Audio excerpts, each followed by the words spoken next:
오늘은 하박국 2장 20절 말씀 가지고 주님은 성전에 계시니 이 같은 제목으로 함께 말씀의 은혜를 나누기 원합니다. 제목을 한번 따라해 주시기 바랍니다. 주님은 성전에 계시니, 주님은 성전에 계시니. 우리가 신앙생활을 하면서 때때로 여러 가지로 얽힌 문제들이 속히 해결되지도 않고, 또 주위를 보면 악한 사람들은 아무 문제도 없고 잘 되는 것 같은 그러한 현실을 볼 때 의문을 갖게 됩니다. 이것은 우리들만의 의문이 아니라 구약 성경을 보면 많은 하나님의 사람들이 같은 의문을 가졌던 것을 알 수가 있습니다. 하박국 선지자가 이 같은 모습을 보고 탄식하면서 이와 같이 부르짖습니다. 하박국 1장 3절 4절입니다. 어찌하여 내게 죄악을 보게 하시며 패역을 눈으로 보게 하시나이까? 겁탈과 강포가 내 앞에 있고 변론과 분쟁이 일어났나이다. 이러므로 율법이 해이하고 정의가 전혀 시행되지 못하오니 이는 악인이 의인을 애워쌌으므로 정의가 굽게 행하여 짐이니이다. 근데 우리가 겪어야 될 것은 내 삶의 문제가 해결되지 않고 악한 자들이 날뛸 때 절대로 원망하거나 불평하지 말고 주님께 엎드려 기도하고 주의 도우심을 간구하며 주의 때를 기다려야 한다고 하는 것입니다. 먼저 우리는 하나님의 때를 기다려야 하는 것을 배워야 합니다. 하나님의 때를 기다려야 합니다. 주님을 바라보고 간절히 기도하면서 주님께서 내게 무엇라 말씀하시는지 주님의 음성에 귀를 기울이는 우리 모두가 되어야 합니다. 하박국 2장 1절입니다. 내가 파수하는 곳에 서며 성루에 서리라.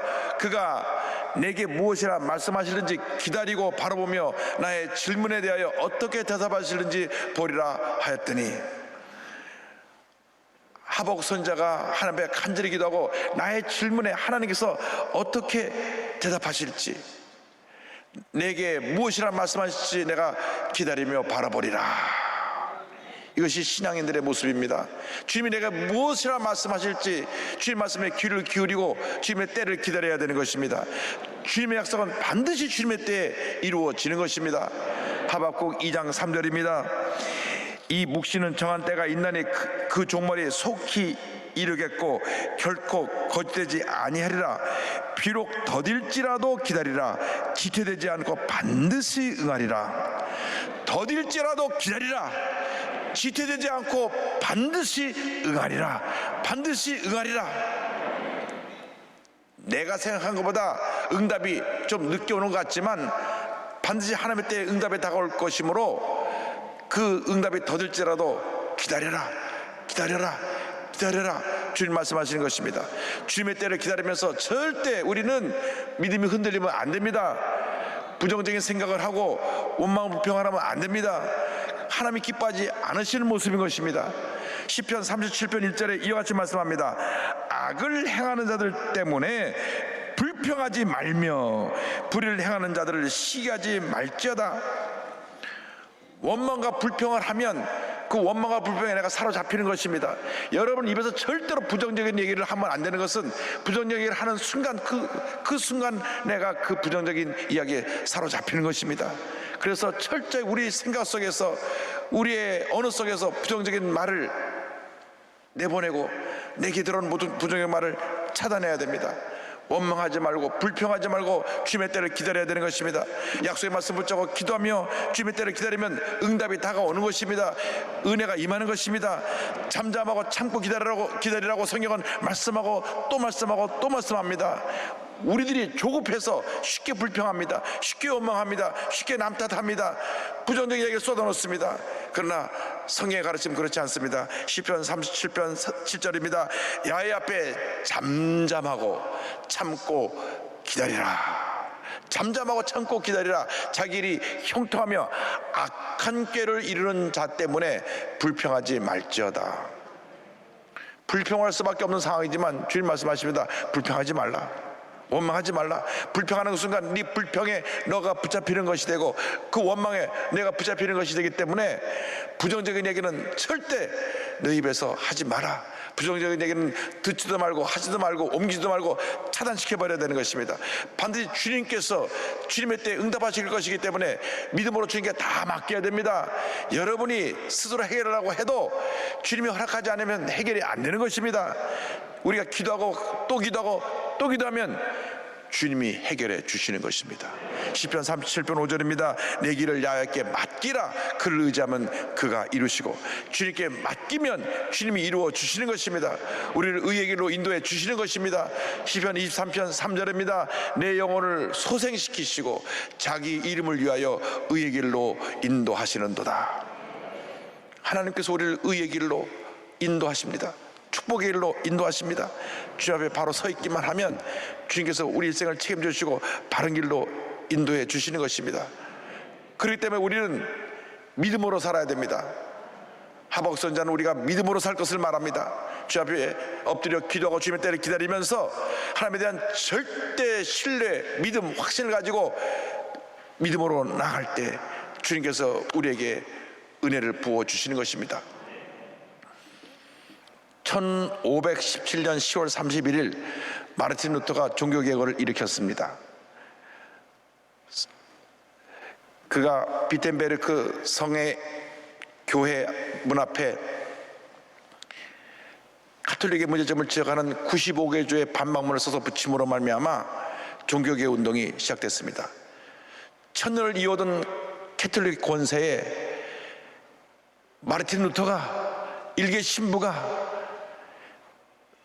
감히 왕도 대적하지 못했던 교황의 권세 앞에 하나님의 말씀을 가지고 믿음으로 선 것입니다. 이것이 가톨릭교회의 잘못입니다 하고 95개조의 반박문을 썼는데, 그가 이와 같은 놀라운 일을 감히 할 수 있었던 것은 그에게 하나님께서 믿음을 주셨기 때문입니다. 흔들리지 않은 믿음, 확고한 믿음, 말씀에 굳건히 선 믿음, 그 말씀이 로마서 1장 17절입니다. 이 로마서 1장 17절의 그 배경이 바로 하박국 2장 4절입니다. 로마서 1장 17절을 말씀합니다. 복음에는 하나님의 의가 나타나서 믿음에 이르게 하나니 기록된 바 오직 의는 믿음으로 말미암아 살리라 함과 같으니라. 하박국 2장 4절입니다. 보라, 그의 마음은 교만하며 그 속에서 정직하지 못하나 의인은 그의 믿음으로 말미암아 살리라. 의인은 그의 믿음으로 말미암아 살리라. 하나님이 우리에게 보시는 것이 우리의 믿음입니다. 절대 긍정의 믿음입니다. 믿음은 하나님만 의지하고 하나님만 바라보고 절대 흔들리지 않는 것이 믿음입니다. 은혜 받았을 때 할렐루야 하고 은혜를 못 받고 흔들리고 불평하고 원망하는 것은 그건 믿음의 모습이 아닙니다. 믿음은 눈이 오나 비가 오나 문제가 있으나 어려움이 다가오나 기쁜 일이 있으나 또 슬픈 일이 있으나 흔들리지 않고 주님을 찬양하고 감사하고 주님께 나가는 것, 그것이 믿음입니다. 믿음은 어떠한 것이 믿음이냐? 하나님의 뜻대로 순종하고 겸손하고 온유한 모습으로 주님을 섬기는 것이 믿음인 것입니다. 하나님께서 교만한 자를 물리치시고 겸손한 자에게, 그리고 의인의 삶을 살기 원하는 믿음의 사람들에게 복을 내려주시는 것입니다. 야고보서 4장 6절을 말씀합니다. 그러나 더욱 큰 은혜를 주시나니 그러므로 일렀을 때 하나님이 교만한 자를 물리치시고 겸손한 자에게 은혜를 주신다 하였느니라. 베드로 사도가 간절히 고면합니다. 베드로전서 5장 5절입니다.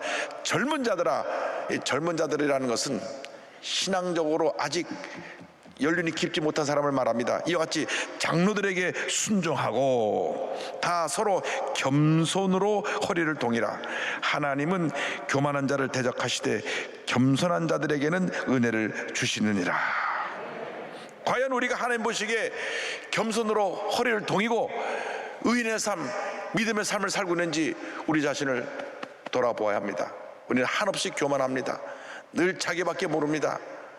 남이 어떤 어려움을 당하고 문제가 있는 것은 별로 개의치 않고, 내가 조그만 불이익을 당하거나 내가 조그만 어려움을 당하면 스스로 분노하고 상처받고 펄펄 뛰는 것이 우리들의 모습입니다. 그것이 교만입니다. 진정한 하나님의 사람들은 모든 것이 하나님의 은혜라고 고백하는 사람들입니다. 나는 아무것도 아닌 것을 고백하는 사람이 하나님의 사람들입니다. 내가 아무것도 아닌데 주님 날 택하셔서 오늘 여기까지 나를 인도해 주셨습니다. 그것이 바로 하나님의 사람이고 믿음의 사람의 모습인 것입니다. 사도 바울이 고백했지 않습니까? 나의 나 된 것은 주님의 은혜입니다. 난 아무것도 아닙니다. 나는 죄인의 두목인데 하나님의 나를 여기까지 인도해 주셨습니다. 이와 같은 믿음으로 살게 되기를 바랍니다. 늘 약속의 말씀을 잡고 하나님께 영혼 돌리는 삶을 살아가면 하나님께서 우리에게 큰 복을 내려주실 것입니다. 그리고 오늘 우리에게 세 번째 주신 말씀은 하나님 앞에 잠잠하라고 하는 것입니다. 우리가 그동안 예수를 믿는다면서도 너무나 인간의 소리를 많이 내고 시끄럽게 살아왔습니다. 하나님께서 우리를 책망하십니다. 하나님께 감사하고 찬양하고 주님께 영광 돌리는 삶을 살기도 바쁜데 남에게 용기를 주고 남을 치료하고 용서하고 회복시키고 희망과 용기를 주며 살기도 바쁜 이 코로나19 시대를 살아가면서 너희들은 왜 그렇게 살지 못하고 쉽게 원망하고 불평하고 남 얘기하고 상처를 주고받고 살아가느냐? 책망하고 계신 것입니다. 너무나 남의 얘기를 듣고 옮기는 일에 에너지를 많이 소모했습니다. 우리 대한민국의 가장 큰 문제가 뭐냐? 이처럼 가짜뉴스가 홍수처럼 범람해서 온 대한민국을 뒤덮고 사람들 마음에 불안과 염려와 근심을 가져주고 있는 것입니다. 가짜뉴스 일어나서 정치권에서 날마다 싸우고 있고 국민들의 마음은 불안하고 국론은 분열됐습니다. 그런데 가장 지성적이고 합리적이라고 하는 독일을 보니까 국회에서 가짜뉴스를 만들어가지고 이렇게 SNS에서 퍼뜨리면 최고 벌금이 5천만 유로입니다. 그 5천만 유로니까 얼마인지 잘 계산이 안 되시죠? 제가 아침에 계산해 보니까 675억. 그날로 가짜뉴스가 싹 사라져 버렸습니다. 우리나라에서 독일의 이렇게 민주주의 국가 이걸 했으니 우리나라도 합시다 하니까 가짜뉴스를 어떻게 구분하느냐? 그래가지고 지금도 국회에서 갑론을박 싸우고 있어요. 그래서 오히려 가짜뉴스 잡는다가 진짜뉴스도 문제가 생기겠다고 그래서 시도도 못하고 있습니다. 그러나 독일은 그렇게 시행하고 있습니다.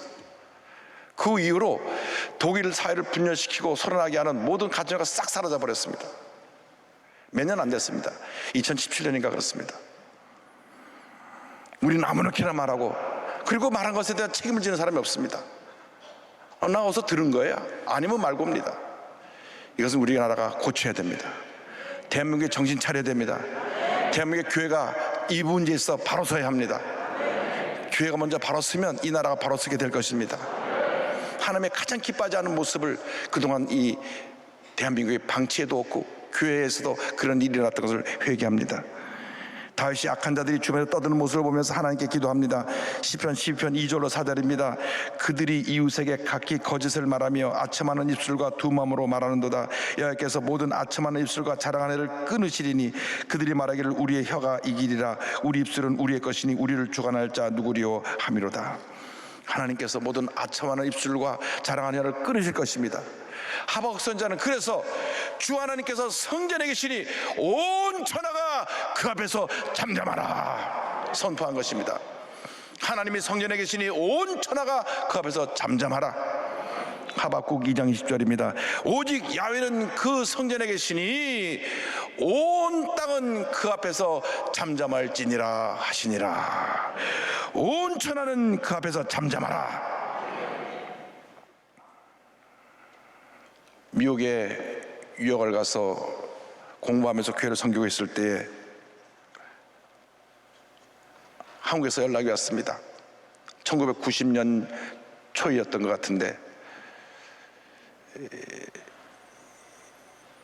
선교지교회에서 가장 큰 교회였던 동경교회에 문제가 생겨서 큰 선교 사역에 어려움이 생겼다. 그런 소식이 들려왔습니다. 그 선교지 교회가 그때 재산으로 300억이 넘는 재산을 다 가지고 우리 순복음 선교를 탈퇴한 것입니다. 8교회가 발칵 뒤집히고 전 세계 선교지 교회가 이 소문에서 큰 충격을 받았습니다. 그래서 제가 미국에서 우리 조영교 원로 목사님께 편지를 보냈습니다. 목사님, 대부분의 제자들이 우리 목사님 그 귀한 사역 잘 이어서 사역 담당하고 있고 목사님 사역을 더 확장하기 위해서 충성하고 있으니 너무 낙심하지 마시고 더 열심히 사역을 하십시오. 그리고 후배 목사에게는 제가 동경에 편지를 보냈습니다. 무슨 뜻으로 그렇게 했는지 몰라도 은혜 받은 목사님을 배반하고 떠나지 말고 다시 순복음 선교에 들어와서 사역을 잘 감당하라 편지를 보냈는데, 얼마 있어서 동경에 있던 후배 목사가 저한테 편지를 보내왔습니다. 6장이나 되는 긴 변명하는 내용을 답장해서 보내왔습니다. 이러고 이래서 나는 한국에 들어갈 수 없고, 이러고 이래서 이 교회를 내가 탈퇴해서 나왔다. 그런데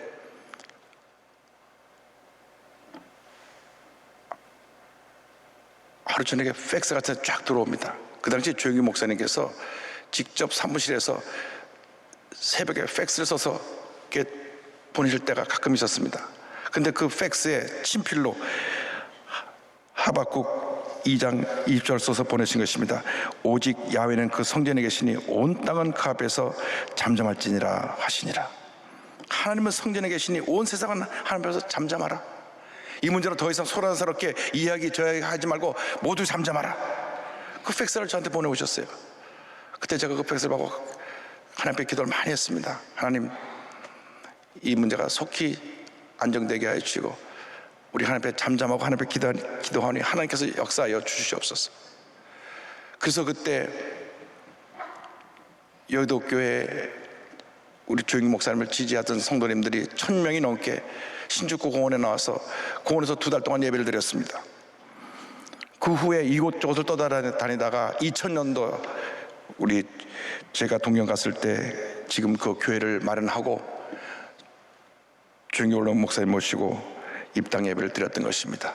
하나님께서 그 일을 하셨습니다. 잠잠하고 참고 기다리니까 하나님께서 이 교회를 세워주신 것입니다. 참고 기다리면 하나님의 때가 오는 것입니다. 하나님의 때에 큰 복이 임하게 되는 것입니다. 우리가 일생 살아가면서 우리 인간의 소리를 내면 안 됩니다. 참 젊었네요. 어쨌다 보니까.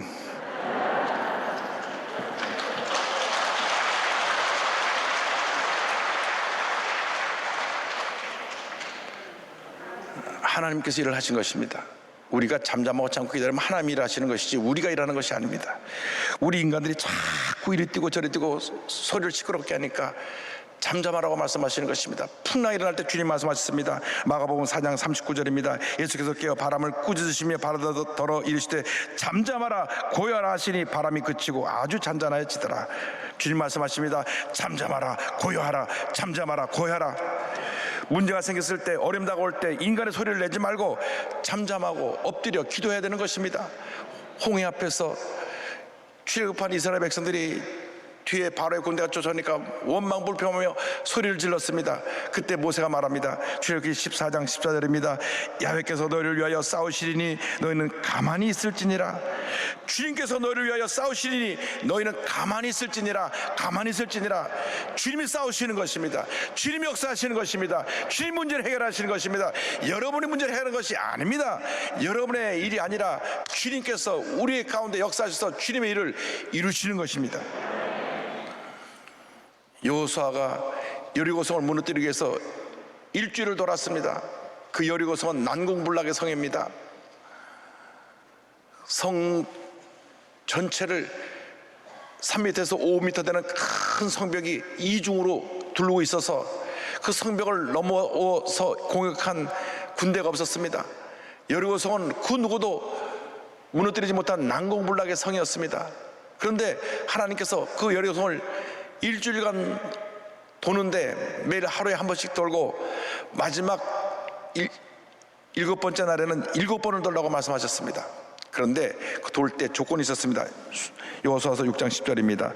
여호수아가 백성에게 명령하여 이르되 너희는 외치지 말며 너희 음성을 들리게 하지 말며 너희 입에서 아무 말도 내지 말라. 그리하다가 내가 너에게 명령하여 외치라 하는 날에 외칠지니라 하고, 너희 입에서 아무 말도 내지 말라. 아무 말도 내지 말라. 저들이 아마 입을 여서 얘기했더라면 어이구 이 성을 우리가 어떻게 무너뜨리나, 우리는 이거 한 번도 무너뜨린 적이 없다는데 우리는 싸우거나 마나 이미 전것들 힘 없어, 부정적인 얘기를 다 쏟아놨을 것입니다. 근데 주님 말씀하십니다. 아무에게도 하지 말게 하라. 그래서 여호수아가 말한 겁니다. 너 입에서 아무 말도 내지 말라. 아무 말도 내지 말라. 아무 말도 내지 말라. 여러분, 문제가 다가올 때, 어려움 다가올 때 엎드려 기도해야지. 이 사람 찾아다니면서 이런 문제가 있습니다, 저런 문제가 있습니다 해봐야 문제만 더 커지고 복잡해지고 어려워지는 것입니다. 엎드려 기도하고 또 기도하고 또 기도하고 또 기도하시기 바랍니다. 일주일간을 돌고 난 다음 저희들이 마지막 7바퀴 돌고 날 때 그때 외쳤습니다. 그때 저들은 알았습니다. 우리 힘으로 이 성 못 무너뜨립니다. 주여 도와주옵소서. 아마 주여 이렇게 외쳤을 것 같습니다. 그 순간 성이 와르르 무너진 것입니다. 손 하나 대지 아니하고 하나님께서 역사에서 성이 와르르 무너지고 여리고성을 점령했던 것입니다. 그렇습니다. 여러분이 여리고성을 못 무너뜨립니다. 불가능합니다.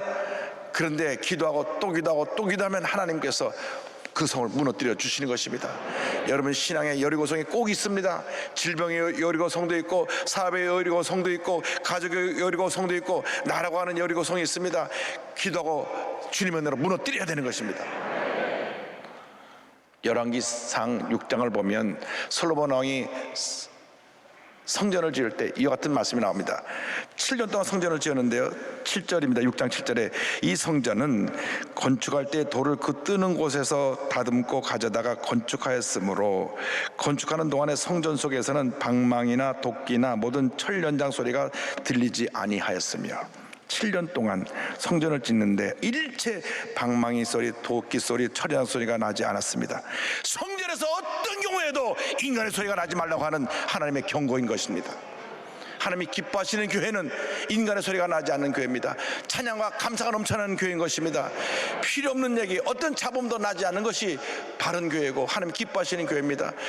여러분의 찬양이 목이 터져라 불러지는 그 같은 감격의 예배가 드려지는 교회가 되기를 바랍니다. 간절한 기도가 주 앞에 드려지는 교회가 되기를 바랍니다. 주님을 사랑하고 주님께 영광 돌리는 그 같은 기쁨과 감사의 고백이 넘쳐나는 교회가 되기를 바랍니다. 한평생 살아가면서 우리가 인간의 모든 소리를 멈추고 감사와 찬양과 영광을 돌리며 살아가는 주님의 자녀가 되어야 합니다. 주님 앞에 변화되고 깨어지고 낮아서 주님, 나는 아무것도 아닙니다. 주님 앞에 내 자신을 바쳐 헌신할 때 하나님께서 우리의 일생을 받으시고 큰 복을 내려주실 것입니다. 이스라엘에 선교사로 간 한 선교사님의 간증 일부를 소개하면서 말씀을 마무리합니다. 최연아 선교사님 이런 간증을 하셨어요. 20대에 예수님을 만난 후에는 복음으로 세상을 바꾸고 싶었다. 30대에 결혼을 해서는 아내를 바꾸고 싶었다. 또한 아이들을 주의 말씀과 훈계로 바르게 키워 헌신하는 신앙인으로 성장하게 하고 싶었다. 내가 배우고 알았던 모든 지식과 정보로 아내와 아이들을 바꾸려고 노력했다. 그러나 그럴수록 그들은 바뀌지 않고 더 완강해졌다. 아내와 아이들은 실은 거울처럼 내 모습을 비추어 주어 내 삶과 인격, 성품이 다듬어지도록 하나님이 붙여주신 사람들이었다. 여러분 꼭 기억하시기 바랍니다. 내가 이 부인 잘못 만나고 이 모양이 있거라 그게 아닙니다. 여러분을 사랑하셔서 여러분을 사람 만드시려고 붙여준 아내고 남편이라는 것을 잊지 말길 바랍니다. 40대 이스라엘에 와서는 이 땅에 사는 유대인들을 바꾸겠다고 몸부림쳤다. 50세를 향해 가고 있는 지금에 알게 된 충격적인 사실은 나는 아무것도 바꾸지 못했다는 것이다. 열방도 민족도 아니 가장 가까이 있는 아내와 아이들조차 내 힘으로 내가 원하는 대로 바꾸지 못했음을 깨달았다. 그 다음 말씀 중요합니다. 누군가 선교는 무엇입니까? 라고 묻는다면 나는 이렇게 말하고 싶다. 선교는 나 자신이 바뀌는 과정이라고, 그리고 내 마음과 생각을 지키며 매일 주님의 말씀과 동행하는 것이라고. 누군가 참된 믿음의 삶이 무엇이라고 묻는다면 저는 이렇게 말하고 싶습니다. 날마다 내가 깨어지고 변화되고 바뀌는 과정이라고, 그리고 마음과 생각을 지키며 주님과 동행하는 삶을 사는 것이라고 말하고 싶습니다. 지금까지 우리가 잘못 살았습니다. 헛살았습니다. 주님 뜻대로 살지 못하고 내가 주인이 돼서 내 뜻대로 살았습니다. 그래서 문제가 많았습니다. 늘 떠들었습니다. 그래서 문제가 많았습니다. 주님이 기뻐하시는 모습으로 살아가야 되고 깨어지고 낮아야 되는데 나는 안 변화되고 밤낮 너가 변화돼야 되고 내가 변화돼야 되고 아내가 변화돼야 되고 남편이 변화돼야 되고 자식이 변화돼야 되고 교회가 변화돼야 되고 이 장로님이 변화돼야 되고 저 목사가 변화돼야 되고 남 변화되라고 하면서 살아왔습니다. 나는 하나도 안 변화되고 남 탓만 하고 살았기 때문에 우리가 문제에 갇혀서 문제 속에 살았던 것입니다. 우리가 철저히 회개하고, 주님, 나는 아무것도 아닙니다, 내 일생 살아가면서 주님께 더 가까이 나아갑니다 고백하며 살아가는 여러분 모두가 되기를 주님의 이름으로 축원합니다.